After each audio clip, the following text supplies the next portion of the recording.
بھی قانون ہے. ہم جو زیادہ صلاحیت والا چیز ہے نا، اب ایک گندم کا دانہ، میں آپ کی خدمت میں عرض کروں، کئی دفعہ میں عرض کیا تاکہ یہ مثال آپ کے ذہن میں ہو. گندم کا دانہ بھی کہتا ہے پروردگار ایک خالق لا یزال، میں جا کر انسان کے رگوں میں، یہ تو ہمارے گھروں تک آتے ہیں نا لکڑی وغیرہ پتھر وغیرہ، لیکن یہ گندم کہتا ہے کہ میں انسان کے رگوں کے اندر ایک خون کا قطرہ بن کر دوڑنا چاہتا ہوں، کیا کروں؟ خدا کہتا ہے کہ اگر دوڑنا چاہتا ہے تو پھر کچھ مشکلات ہیں، اس کو طے کر کے آ جاؤ.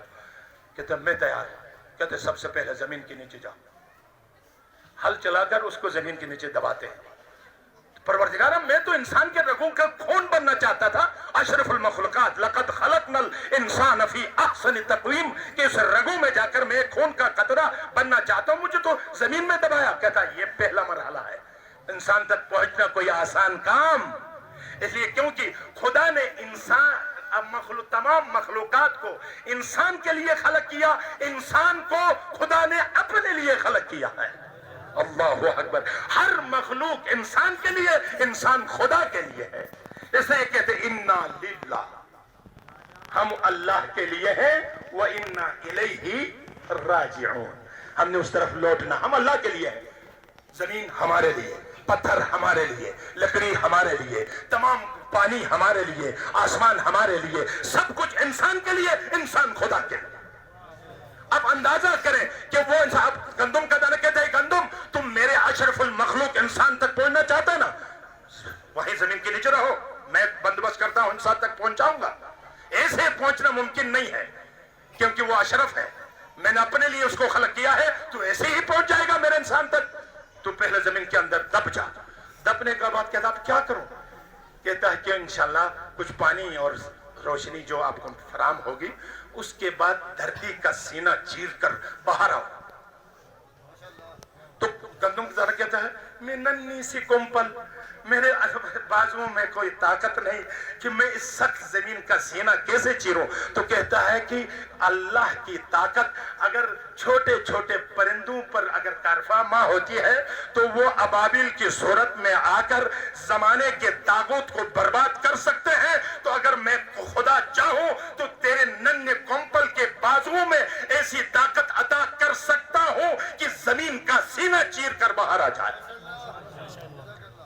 پھر آپ اصل چیز یاد رکھو، ان العزت للہ جمیعا، عزت خدا کے پاس، قوت خدا کے پاس، یہ عزت خدا کے پاس، جمال خدا کے پاس، کمال خدا کے پاس.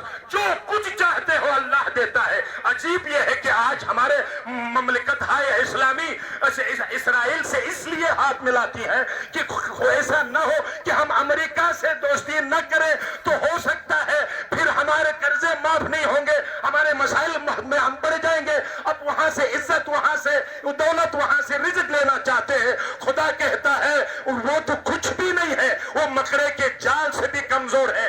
اس لیے میں نے ان کو استکبار کہا ہے. وہ تکبر نہیں ہے ان کے پاس، استکبار ہے. استکبار کیسے کہتے ہیں؟ جس کے پاس کچھ نہ ہو اور اچھلے اس کو استکبار کہتے ہیں، کچھ ہو اس پر ناز کرے اس کو کہتے ہیں تکبر. وہ استکبار ہے. کیوں اس طرف جاتے ہو؟ سب کچھ اللہ کے پاس ہے. آؤ اپنے بیت المقدس کو بچانے کے لیے اٹھو. یہ کچھ نہیں ہے اگر تم آواز بلند کرو گے.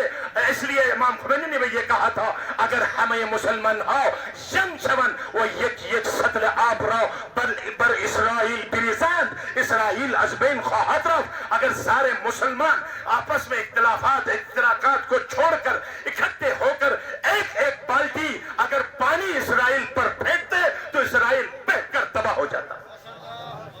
تو یاد رکھو اب گندم کا دانہ، اب یہ پیغام بھی ہے ادھر اللہ کی طاقت اگر اور ہمارے ہاں عجیب ہے شنار رستم باشیت بیچارو خدا جو علاوہ کو گنوش تو خدا ہم تو بس بیچارو تو کچھ ہر جیک بے خدا نوش تو وہ بیچارو.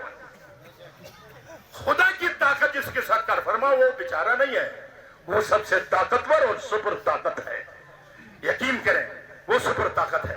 لہذا اس لیے تو کہتے ہیں خدا نے اب سمجھایا بھی علم تر کیف فعل ربک باصحاب الفیل الم یجعل کیدہم فی تضلیل وارسل علیہم طیرا ابابیل ترمیہم بحجارۃ من سجیل فجعلہم کعصف ماکول. کیا تم نے نہیں دیکھا کہ میں نے